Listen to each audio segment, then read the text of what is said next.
Welcome to the Kolbe episode 72. Glad you could join us. Today, Bonnie and I are joined by Kolbe history teachers Ann Angstenberger and Erin Anderson. In today's episode, we take a deeper dive into Kolbe's history program. We explore developing the skills of engaging primary sources and understanding historical context. We discuss how this approach increases the students' understanding of the overlap of history and their daily lives and the importance of being participatory citizens. We hope that you'll enjoy the show. Hi there, I'm Bonnie, liturgical musician, popcorn and podcast fanatic, and Kolbe homeschooling mom to 4 lads and lasses of middle and high school age. And this is Stephen, homeschooling father of 5 and director of development for Kolbe Academy. Well, it's been a minute since we've done a deep dive into some of the Kolbe curriculum, so we're going to fix that today and visit with 2 ladies from the history department at Kolbe Academy, Ann Angstenberger, the department chair, and Erin Anderson, who teaches a number of classes online. Welcome, ladies, to the Kolbe cast. Thank you. Thank you for having me. Welcome both of you. I've heard lots of good things about you ladies and been looking forward to talking to you.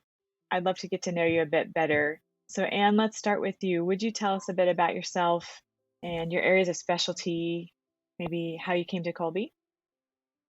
Sure. My name is Ann Angstenberger, and I have been working for Kolbe since 2014. So this is my 8th year with Kolbe. And I started working with Kolbe because I met Megan Langle. She was just starting the online school, and we happened to be at the same parish in Atlanta when I was living in Atlanta.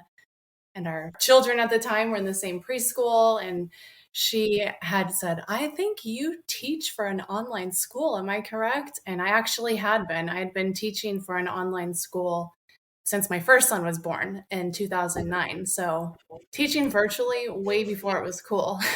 Yeah.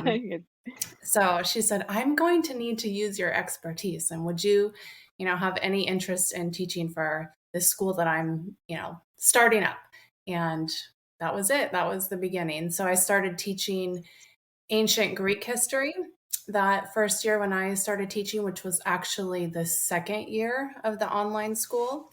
And then right after that became the history department chair, eventually took on teaching history 12. And Erin was already teaching that too, teaching the 9th grade honor seminars, and then now teaching the history 12 honor seminar. So just kind of run the gamut of the high school classes. And I think you asked what my area of specialty would be.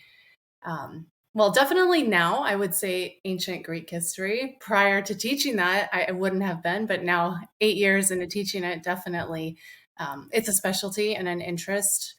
And then just like a personal, I would say, area of interest would be colonial United States and then Western Europe, 1700s to probably 1900s. That would be my favorite areas to teach. What about that period makes it so particularly interesting to you?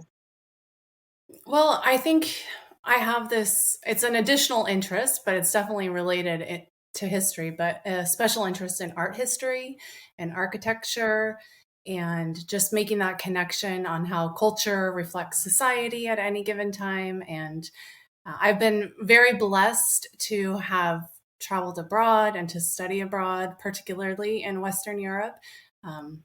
In college, I studied abroad in Brussels, Amsterdam, London, Paris.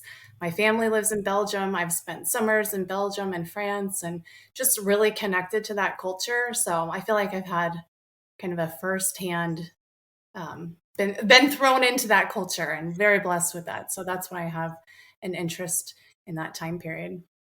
Oh, that's understandable. Fascinating. What about you, Erin?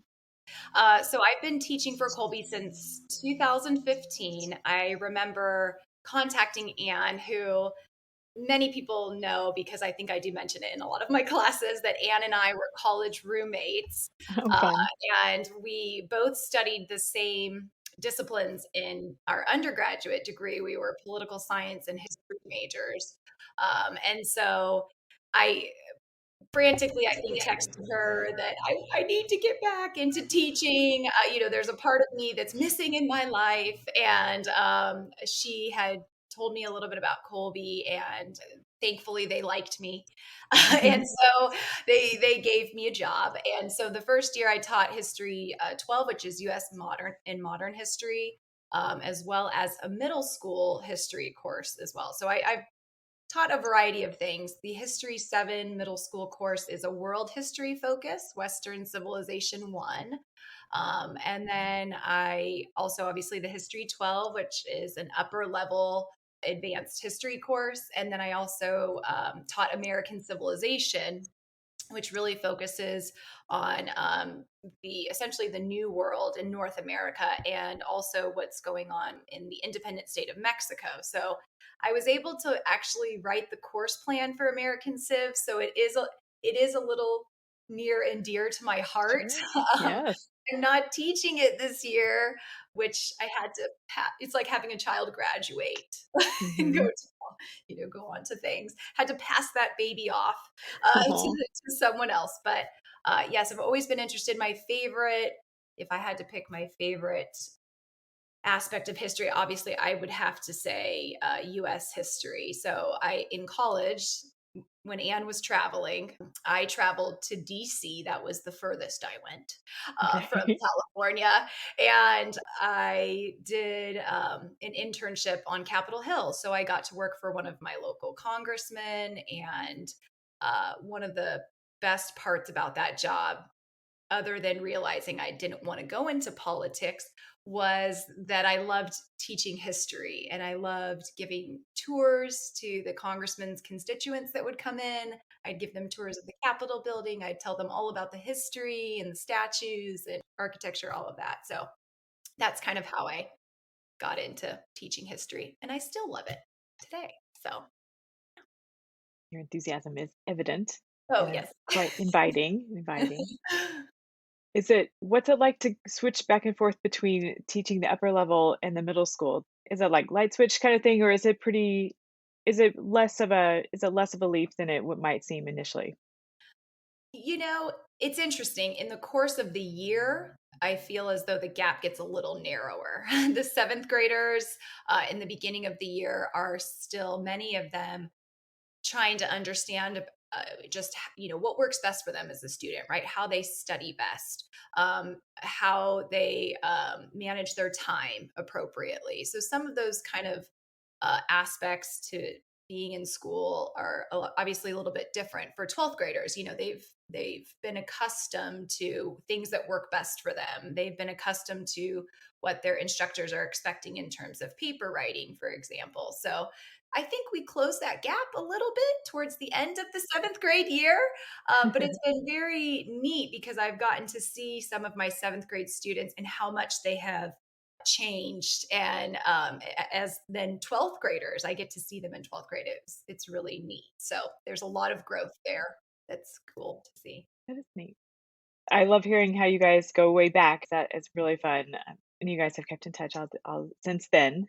That was going to come out wrong all these years. That was going to come out. So since then, y'all have kept in touch and worked together. Years. That's neat. I know. Today I was actually sitting down and thinking, when did we first meet? And we met in 2001. And I thought, that's been 20 years. That is longer than our students have been alive. It was really kind of an aha moment. Thinking that we, met in college. We would sometimes take every class together. We would walk to class together. We were in the same sorority. We lived together. Oftentimes we would go to mass together. That was one of the things that connected us, our Catholic faith. We remained friends in graduate school. We were in each other's weddings. We just saw each other last weekend with our children, our husbands. It's just a really unique friendship that I'm really blessed to have. So neat. What a gift. That's really neat. Absolutely. Well, let's take a deep dive into Kolbe history and government curriculum. We had the pleasure of speaking with Therese Prulot early on in the Kolbe cast season on episode 15. It's called Asparagus Moments, where she was talking about the Kolbe history curriculum and its emphasis on primary sources. So let's have a little bit of a refresher, though, on the importance of primary sources, the emphasis that Kolbe places on those. But also, sometimes we tend to zero in on that and we lose track of the other options that exist for the history curriculum that Kolbe offers, including some of the other courses in high school that are options for students. So, would you mind refreshing us on the importance of primary sources and the role they play in the Kolbe history curriculum? I think to start, it's really important to remember we are based in a classical education, and that's really about that rich content in the works of, classical works of history, literature, theology. And oftentimes those texts are based in the ancient Greek and Roman tradition, and those primary sources that I would say one can argue are the bedrock of Western civilization.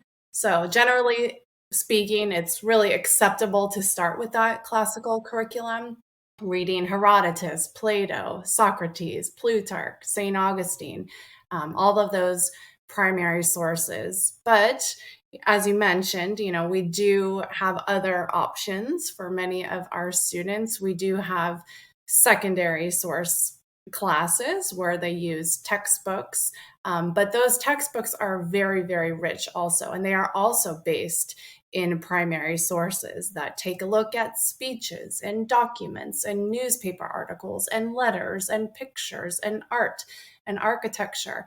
So the secondary sources that we have chosen as a school really are also based in primary source documents too. So it's kind of the best of both worlds.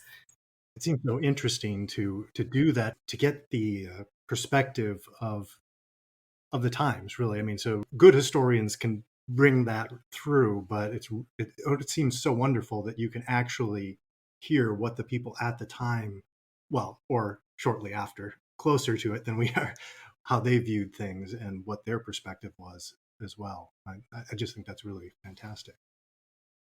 Right. And ultimately, our goal is to have our students learn how to think independently, how to engage and answer open-ended questions, think about why did an event happen the way that it did? What was the historical context of that event? Not just regurgitate dates, focus on the historical content of the time. Perhaps in that moment it was an acceptable event, whereas through the lens of our modern day, it might not be an acceptable event. So we really try to look at all parts of the history. Yes, absolutely. I would chime in with that as well.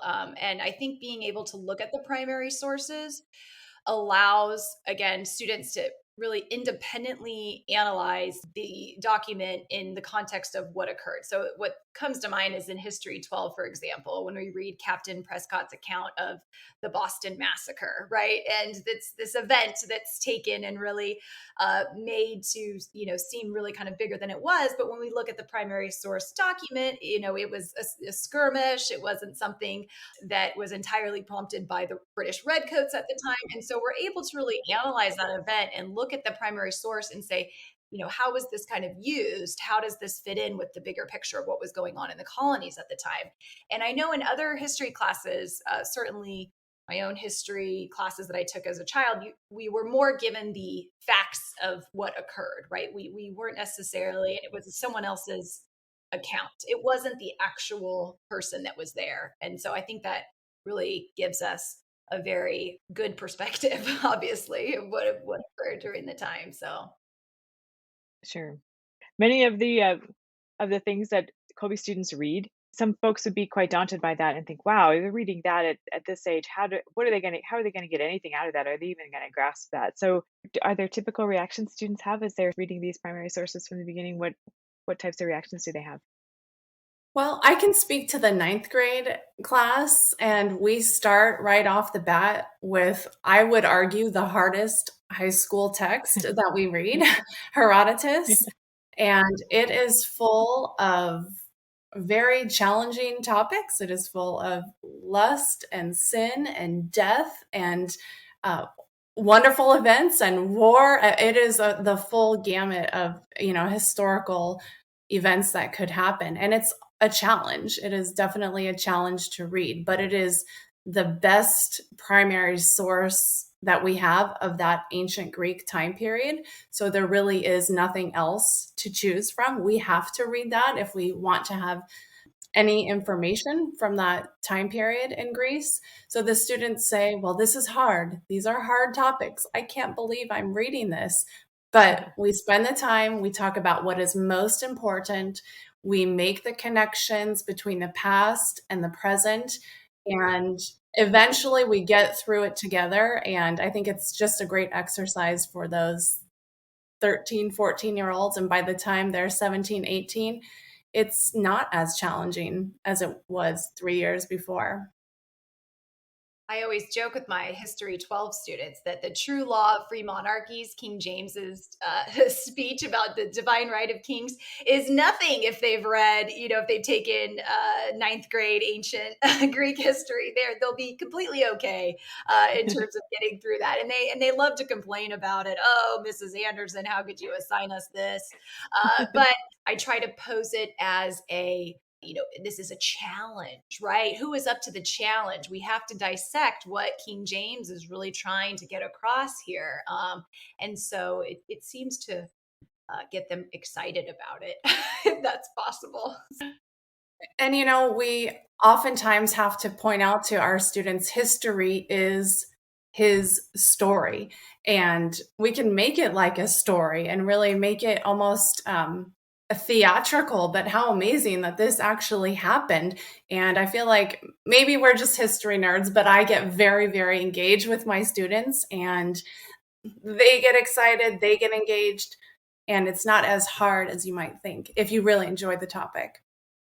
And how I just finished up Ron Chernow's biography of Grant, for example, which I just loved. And so there I've got somebody that I trust who's going through and filtering through, not pages, but thousands and thousands of pages of things and putting together this image of a character that ultimately makes sense. Is it difficult when you're using the primary sources to kind of help the students put the broader picture together? Or do you think that actually helps when they're getting the immediate perspective of the contemporaries? Well, I think I could just start, and then maybe Erin, you want to address afterwards. But I think it's good to read also biographies, other contemporary writers that analyze historical figures in the past and get opinions and perspectives. And we can point out our own bias, but also go back to the primary source, what actually happened.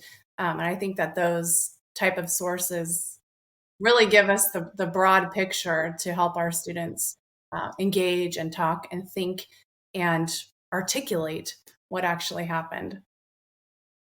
Yes, I would chime in and agree with you on that. And it's so funny you mentioned the Chernow biography of Grant. I oftentimes hold up the Alexander Hamilton Chernow that I am trying to make progress on with my students. And I say, please don't complain about your, small reader assignment that you have this week, because look at what I am trying to get through. But yes, to speak to Anne's point, I agree with that. Especially in History 12, which for seniors graduating high school, going on to a variety of different paths, challenging them to really understand some of the text that we read, in particular, the Paul Johnson's Modern Times. He does have a very strong opinion that comes through, but we are able to dissect that and say, that is his opinion. Here's his evidence for that. What is your opinion, and what's the evidence for that? And so the primary sources, I think, are really, really helpful, incredibly helpful to use when formulating how students are coming to their conclusion, their opinion, and kind of putting that in the frame of reference, if that makes sense. So that's always a good base to go back to. So. Makes a lot of sense. So let's pivot just a little bit to the new government course that Kolbe has begun offering. That last year was the first year for it, right? Will you tell me some more about it and for whom it is intended and things like that? I can go ahead and start since I teach that course. I was able to slightly steal that from Anne. She had been campaigning for that course for many years, asking Mrs. Langell that we should have this course and that this course is crucial. And she let me essentially kind of take it. So thanks, Anne. For that. But the government course is a semester-long course. So it was first offered in spring semester of last year, and then it's offered in the fall, and then again in the spring. But it's the same half-year-long course, if that makes sense. Okay. And what I like about the government course is that it highlights really three very pivotal points in U.S. history. So as compared to the History 12 course, the U.S. Modern History course, that is examining intellectual movements, events in Europe that are contributing to the founding of the United States and the government, why the framers and the founders selected these options and what they were influenced by. The government course focuses on that first part being, so there's three parts. The first part being the first really test of this unification of colonies, right? Why they came together and how that looked. The second major test, which is, okay, we've won this war of revolution. We've won our independence and freedom from Britain. Now what do we do? Right? Like, oh dear, now we actually have to set up a government. So what's that going to look like? So we go through the Articles of Confederation, which is kind of the first attempt to really come up with a government that's not going to infringe upon the rights of the people, ultimately get to the Constitution, and then very uniquely, and I would argue very appropriate for our society today, is the tests of the Union, right? And so the first test of the Union ultimately being the Civil War, and how the United States emerged stronger than ever after the Civil War. And then also what the Union has to face for us now going forward in the future, right? What every generation faces in terms of obstacles to our, I guess, cohesiveness as a people, as an American people. So obviously, as you can tell, I love it. I love this course, and I want everybody to take it. But yes, so it's fascinating. I'm very excited about it. And Anne gets to hear my enthusiasm often about it. So No, I love it too. I mean, Love it. I know that you had asked who is it intended for, and it's kind of a unique course. Who is it intended for? And I would say everyone, right? Every single student should be taking a government course with that specific focus. But it is, I believe, an elective, so it's not necessarily something that is required for their diploma or graduation. And given that it's also a one semester course, that opens them up to take other electives on another semester where they have an opening. And additionally, I'm thinking just trying to promote, down the road, possibly having the other semester be an economics course, which we don't have right now, but that would really be the great balance to having a one semester government and then a second semester economics. Haven't really figured out if it would be macro or micro or perhaps a little bit of both. Additionally, my passion would be an art history course. We also now have a philosophy course. So we really have these great options for semester courses that are kind of historical electives, but really tie into our whole, history curriculum. They'd benefit all students.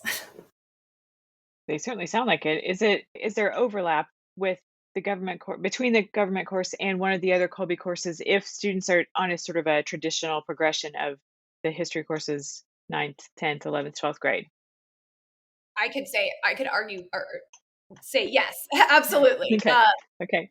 With the History 12 course and or U.S. and Modern History 12, so a few of my students are in my U.S. and Modern History course 12 and also in my government class first semester. So there is some overlap in terms of, again, just these themes about unification and tests of the Union. Now, we don't get to tests of the Union until second semester in History 12, where it's more prominently towards the second half of our first semester in government. So I would urge 11th graders, 12th graders, there is a huge component about what, not that 9th and 10th graders couldn't enjoy that as well or take up that call, but what are graduating students, what are young adults, how they can contribute towards being a participatory citizen in government, right? And there is that encouragement that we are in this together and that we have a duty really to participate in local issues and things like that. And so there is, I don't want to say a call to arms because that sounds quite, violent, but an encouragement. And I think Anne could agree with that as well. I mean, we talked about that there is this call for them to participate in government in a variety of different ways. Yeah, absolutely. I mean, and thinking about the upper levels, the 17, 18-year-olds, we are really preparing them to enter into society and trying to give them the best well-rounded approach to being active in the community. So it would be wonderful for everyone, but perhaps some of the concepts that you learn in government would be a little bit more age appropriate for the older high school grades.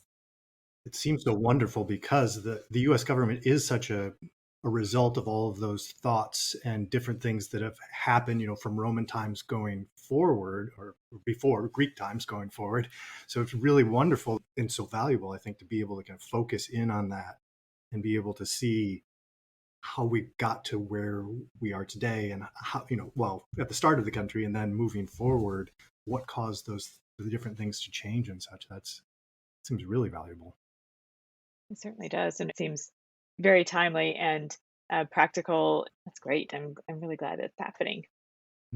My father-in-law was a college professor and taught philosophy was his thing. But I would ask him, well, what are the best students coming in to learn philosophy when you're teaching at the college level?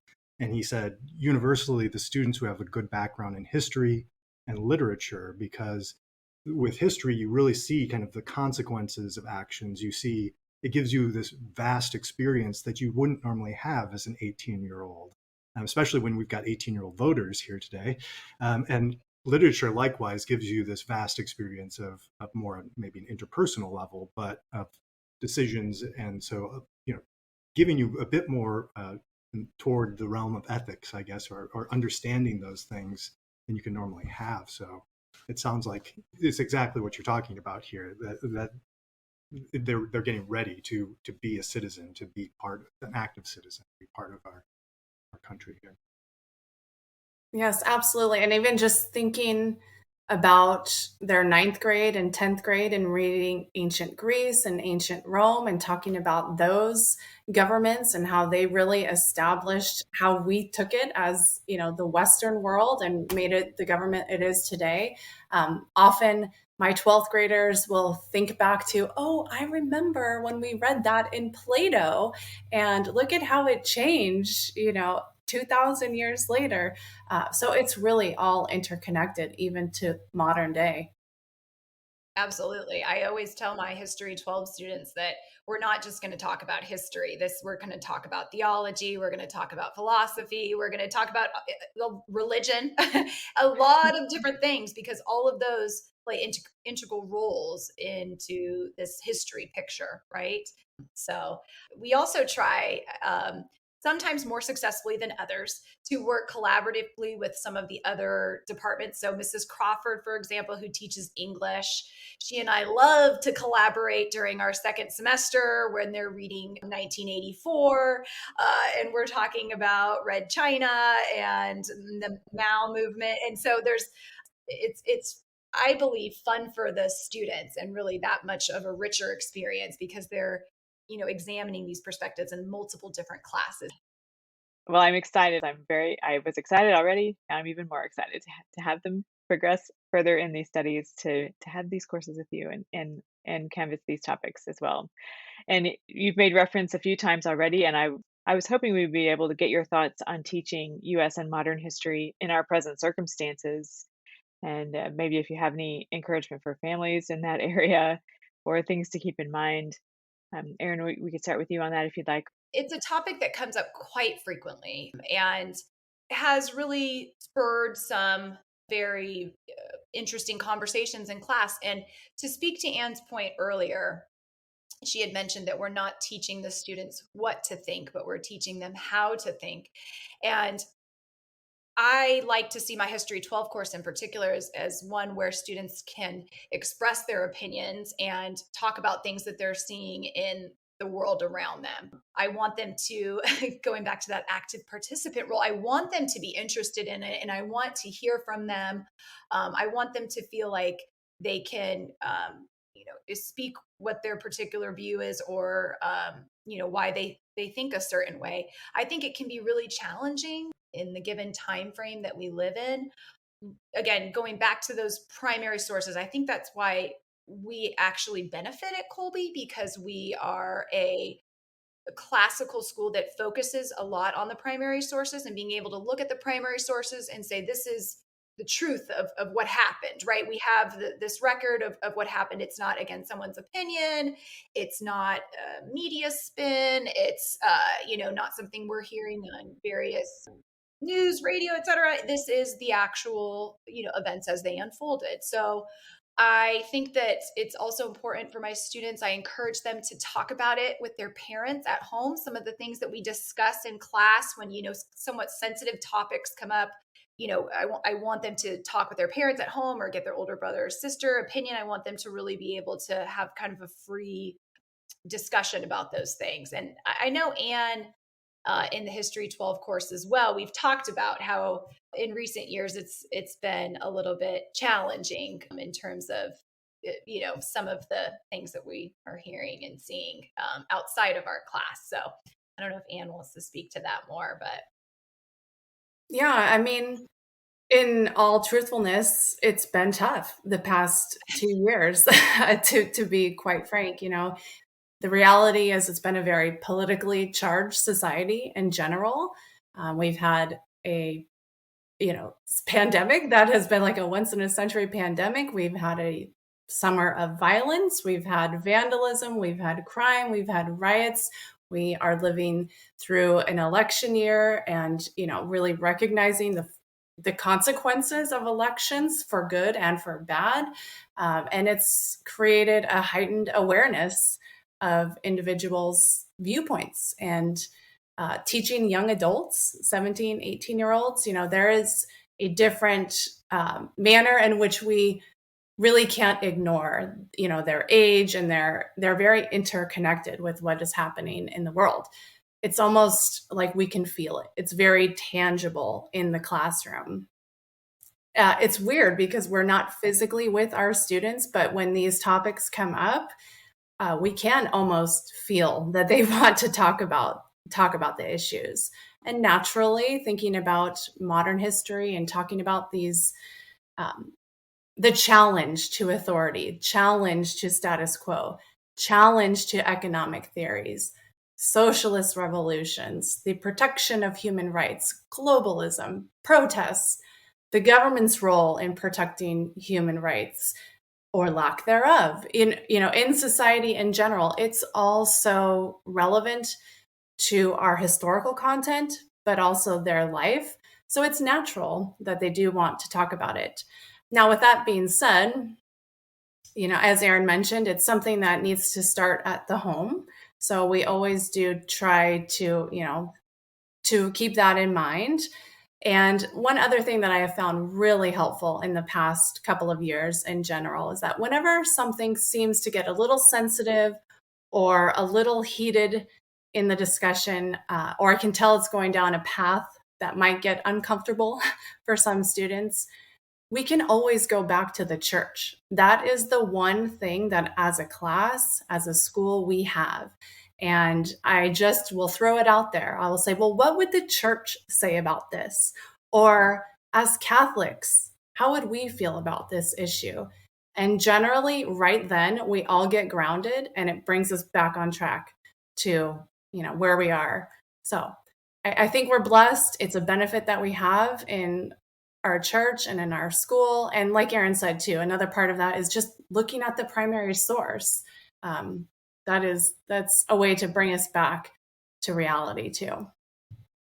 Absolutely. Like, just to chime in with what you said, our faith, right, is something that unifies us. Absolutely. And so when we bring it back to that thread that ties us all together, we all come to the same conclusion, right? Or tend to come to the same conclusion, despite what people feel about different topics, especially with regards to racial equality and post-Reconstruction, civil rights movement. In government, we talk a lot about obviously the Civil War, and then we talk a lot about the civil rights movement. And we contrast a few different civil rights leaders and Martin Luther King and his focus on nonviolence and his focus on treating each other as we want to be treated. The golden rule comes through, right? So there is this element that does unify all of us, and we all come back to that very base, if that makes sense, and are able to view the rest in context of the events as they unfold. So I don't know if that makes sense, but Yeah, it sounds like you've got two anchors, the most solid one, of course, the church with the rock, but then that historical background, seeing things as they were. And I see that so often today, unfortunately, that instead of trying to see what things were like in context at the time, there's seems to be a push to kind of either close our eyes and not see things as they were, just cover them up, and also just to kind of have extremes, black and white. So yes, this person was bad because he said this, but when you're doing history properly like you are, then you see things are usually complicated. They're nuanced. So complicated. Yeah. Yes. Yep. Yeah. And it goes back to this human nature, right? I mean, we as humans have free will. We have the ability to choose. And some of my students, especially my younger students, want to say, is this a bad person or a good person? And it's much more complicated than that, right? Mm-hmm. And so Yeah. Anne mentioned earlier, putting that frame of reference on history being his story, right? We have to put that cap on of living in the 1780s, right? We have to understand what the frame of reference is, right? And we can't look back and say this person is wrong. That's just not the method that how we view history. So I don't know if that makes sense. I cut you off, Anne. No.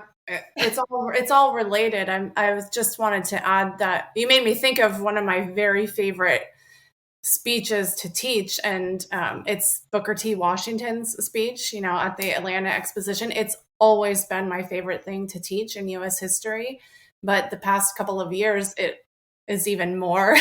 I really love teaching that day. He's giving this speech in Atlanta, 1895, and he's telling African Americans, cast down your bucket, right where you are. Focus on improving your situation at home. Don't run away from your problems. Don't focus on your grievances. Act in a charitable manner. Work hard. Earn respect. Participate in your government. Participate in economic growth. Have respect for all of society. It's kind of the precursor to MLK and the civil rights movement. And I just feel so blessed that we're able to do this for our students and give them these engaging and thoughtful discussions that you don't get everywhere. So we have the church, we have these sources, and it might be difficult, but it's a good problem to have that we're able to do that. That's very helpful. Along those same lines, do you have some resources or ideas for families studying civics and government at home for maybe the younger students? It's so funny. I've had a few students in class say, Mrs. Anderson, I remember the preamble because of Schoolhouse Rock. And they sing it in class to order to form a more perfect, they're singing. And I think to myself, man, that's a great idea. Clearly, their parents have exposed them to some Schoolhouse Rock, and that stuck with them. But it's all silliness aside. I am a big promoter of obviously primary sources, and so there's there's actually a lot of different websites. Archives, National Archives has just a wealth of information. I mean, some of that, they do have some sources for like more high school based students, but they do have some younger, more geared towards younger students as well. The Library of Congress obviously has a lot of the Smithsonian. I've pulled things from the Smithsonian Learning Lab, but I again am obviously biased towards the primary sources. So the National Archives just has so much information. They have a huge depository of scanned documents, but they also have little lesson plans that are geared towards younger students. So I've used those before. I don't know if Anne can speak to any other ones. And I know that's out of her wheelhouse a little bit because she's more of that ancient Greek ninth graders. But I've used those before. So I think those are great. Not, like I said, Archives, Smithsonian, Library of Congress. Good deal. Yeah. National Geographic has some as well. So Okay. Yeah, I've used all of those. And in addition, another one that I found as a helpful resource for our US and modern history class is the Constitution Center.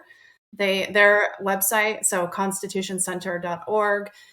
It's very interactive, similar with the scanned documents of the Constitution, the preamble, the Declaration of Independence.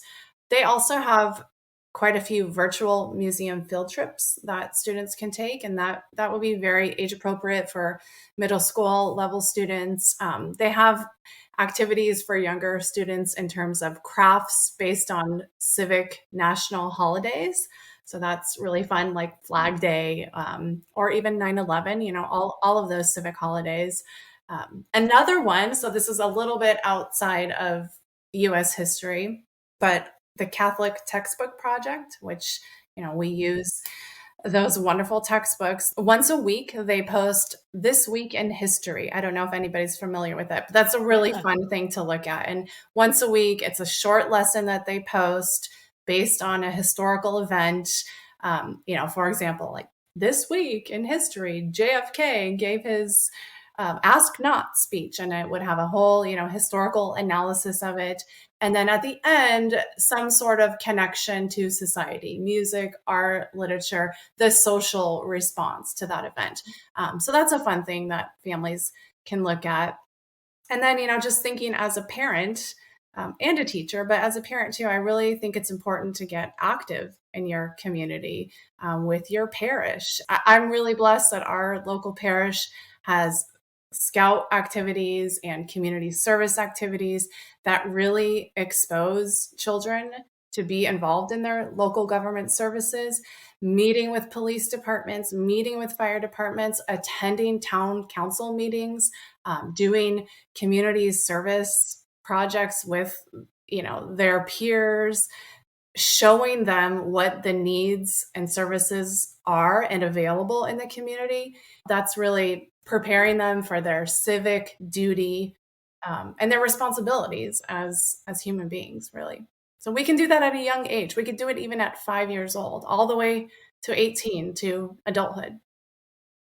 We've found in our family, we taking advantage of those grandparents and great aunts and uncles has been a wonderful thing as well. I know my daughter, who's just a freshman in college this year, but when she was in high school, my wife's grandfather is still alive. He's a World War II veteran, and it's about 100 years old. But he sat down with her and told her about what it was like to be going into the war and what it was like being a soldier in Germany at the time and leading his men and all of the different things. So I know that for them just makes it completely concrete and kind of opens up this wonder of the world was so different just 80 years ago or 100 years ago, I guess maybe. But so that's been really good for our family as well.